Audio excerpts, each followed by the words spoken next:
Hey everyone, today we're diving into a horrible story with you. You know, picking your career and finding the right person to share your life with. They're huge.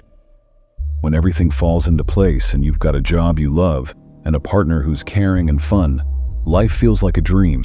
That's how it was for a woman named Manjit Panghali from Vancouver, Canada. But sadly, her story took a shocking turn that shook up the whole country. On October 18, 2006, the news broke that Manjit Panghali had gone missing. Just 5 days later, on October 23rd, her burned body was discovered on a beach. The police swiftly arrived at the scene and informed Manjit's family. Word spread rapidly in Vancouver about the discovery of a partially burnt woman's body. Manjit's family couldn't understand why anyone would harm her, as she was always kind to everyone.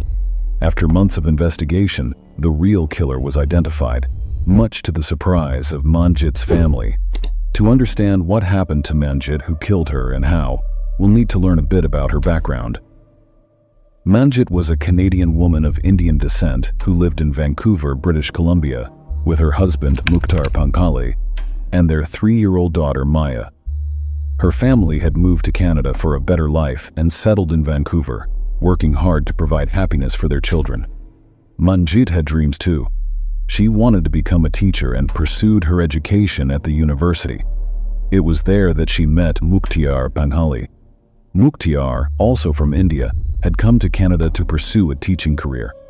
Manjit found him cheerful, much like herself, and gradually developed feelings for him. Their friendship blossomed into love, and after dating for a while, they decided to marry. Both families were happy about the decision. Manjit's family trusted Mukhtar to keep their daughter happy, and Mukhtar's family also saw Manjit as a good match. Manjit and Mukhtar tied the knot in 1997, and both families saw them as a perfect, happy pair, friendly and cheerful. But just a few years into their marriage, Mukhtar's true nature came to light. He belonged to a conservative family, and his mindset reflected that. He expected Manjit to serve him and have food ready when he returned from work. Manjit, however, was troubled by Mukhtar's behavior. She was determined and hardworking, and she never expected him to have such views. When she confided in her sisters and friends about her struggles, they reassured her that these were just the initial challenges of marriage, and that disagreements were normal in newlywed life. Manjit's loved ones advised her to be patient, hoping the issue would resolve itself. Manjit, along with her sisters and friends, tried to move past the matter. Manjit had meticulously planned her life, including her desire to become a mother. In 2003, 6 years into her marriage, her dream came true when she gave birth to a daughter named Maya. Both Manjit and Mukhtar were overjoyed, and Mukhtar doted on Maya, spending most of his time with her. It seemed like the challenges in Manjit's marriage had come to an end, but this wasn't the case. After Maya's birth, Mukhtar's drinking escalated. He would often stay out late, expecting dinner upon his return. Manjit, seeking support after pregnancy, was shattered by her husband's behavior, which led her into depression. Manjit's dreams were crumbling before her eyes, realizing her misunderstanding of Mukhtar. Unsure of how to navigate her health and future, she remained patient at Mukhtar's house for 3 years. In 2006, she planned for a second child, hoping to bring happiness back into their home. However, continuous arguments made her doubt the possibility. Despite this, when Manjit became pregnant again, Mukhtar's demeanor changed dramatically. He showered her with love and care, making her believe their lost love was restored, albeit briefly. On October 18, 2006, Manjit left for her prenatal yoga class but didn't return home. Concerned, Mukhtar contacted Manjit's family the next day, informing them of her absence since the previous evening. Worried, her family reached out to her sister Jasmine, who in turn contacted all of Manjit's friends, but she hadn't visited any of them. Whenever Mukhtar and Manjit argued, Manjit would often leave with their daughter without telling anyone, sometimes staying at a hotel or a friend's place. People assumed it was another disagreement and expected her to come back soon. But this time, their daughter Maya was left at home, which worried everyone because Manjit never left her alone. As a whole day passed with no sign of Manjit, suspicions grew that something bad might have happened. And so Mukhtiar, her husband, went to the police station on October 19th to report her missing. He also reached out to their acquaintances, but no one had seen her. Some people started to fear she had been kidnapped. The news spread in the media, and Mukhtiar appealed for Manjit's safety in return. Meanwhile, the police investigated by tracing phone calls from the household, but they didn't find any helpful information. On October 23, 2006, Manjit had been missing for 5 days, causing worry for her husband and family. The police informed them that a charred body had been discovered on the shore of South Delta. They were asked to identify it, and upon inspection, they sadly confirmed it was Manjit. Her body underwent a post-mortem examination, revealing she was pregnant. This devastating news left her family questioning why someone would brutally murder her and her unborn child. The post-mortem report indicated Manjit wasn't killed by the fire, but was first strangled before her body was burned. During the investigation, Manjit's car was found parked nearby. Forensic examination showed no signs of forced entry or struggle inside. Initially, the police looked into Manjit's background, but found no suspects with any grudges against her. This led them to suspect that the killer might be someone familiar with Manjit. Consequently, suspicion fell upon Manjit's family members. The police initially focused on questioning Manjit's husband, Mukhtiar. During interrogation, Mukhtiar claimed that Manjit had been regularly in touch with her college friend Tony for the past year, even going out to dinner together. This raised suspicions about Tony. However, upon questioning Tony, the police discovered that he and Manjit were just good friends, contradicting Mukhtiar's statement. Tony's honesty was confirmed in a lie detector test. This inconsistency led the police to wonder why Mukhtiar had lied.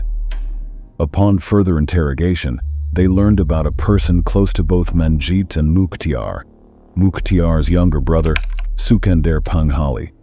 Sukender used to live in the basement of Manjit and Mukhtiar's house, but Mukhtiar had kicked him out at Manjit's urging. Sukender used to persuade Mukhtiar to party late into the night and drink with him, which led to an increase in Mukhtiar's drinking habit. Manjit noticed how Sukender's influence was negatively affecting their lives and gave Mukhtiar an ultimatum: either Sukender leaves or she does. Mukhtiar chose to kick Sukender out and stay with Manjit. Initially, the police suspected Sukender, but they found no evidence against him.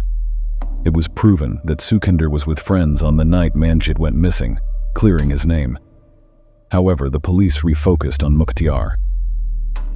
They learned that Manjit and Mukhtiar's relationship had soured shortly after their marriage due to Mukhtiar's drinking habit, which Manjit disapproved of.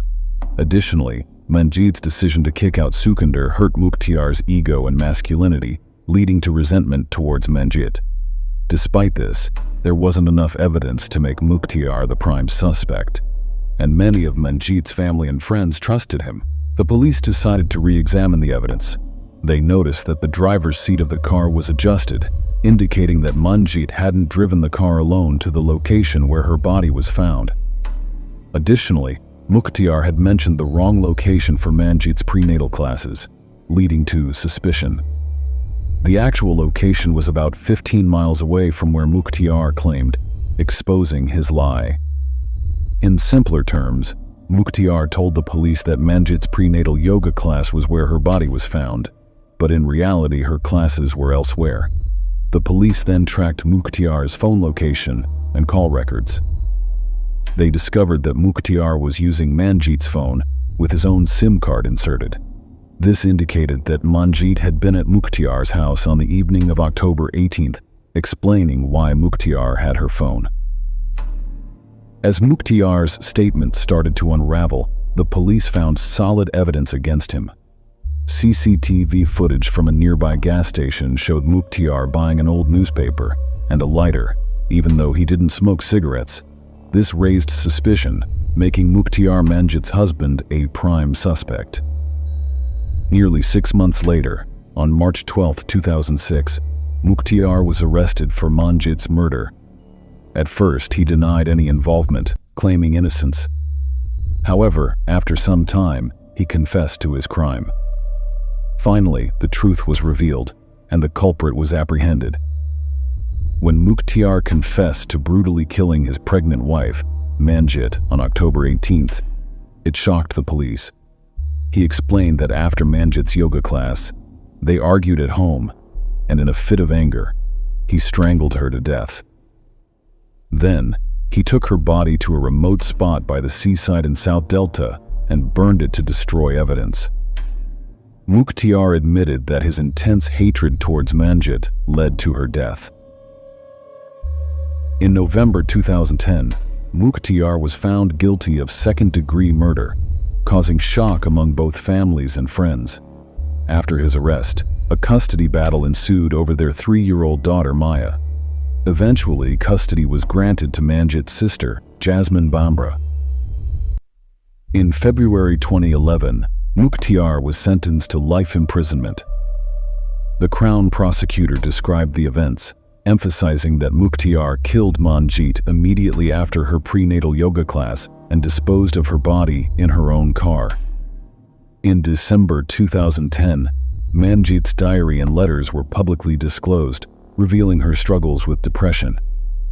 She had been striving to save her marriage, despite her mental health challenges. Mukhtiar's actions not only took Manjit's life but also the life of their unborn child, whom Manjit was eagerly anticipating. With this, the Manjit Panghali murder case concludes. If you appreciate our efforts, please like and share this video. If you haven't subscribed yet, please do so. Thank you.